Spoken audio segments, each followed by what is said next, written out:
Ниската откупна цена на јагнето нема да ја намали цената на јагнешкото месо за великденските празници. Во месарниците тоа се продава помеѓу 320 и 340 денари по килограм.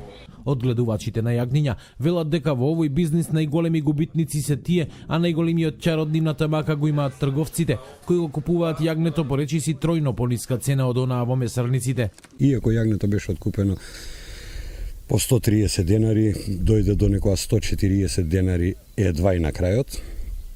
Значи имаше цена и 120 денари се откупуваше. За жал граѓаните нема да јадат ефтино јагне, цената ќе се задржи, тапа ќе биде 320 до 340 денари у месарниците. Откупот заврши, но дупката во нивните буџети се продлабочи. Сточарите велат дека ова е една од најтешките години за нив. Пред еден месец тие излегоа на протести барајќи државата да ја покрие разликата од производна до откупна цена, која се движи околу 1 евро по килограм. За нив прифатлив е и моделот на субвенционирање на откупувачот, кој пак на сточарите ќе им гарантира откупна цена најмалку во висина на производната.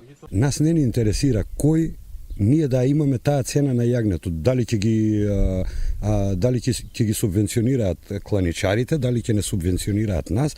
Нас ни е битно само да не влеваме во загуба како што влеговме и оваа година.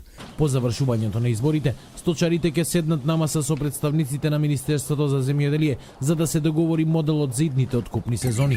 Во меѓувреме трае пописот на сточните грла, кој треба да ги прекине евентуалните манипулации и ќе овозможи субвенционирање на реален број стока.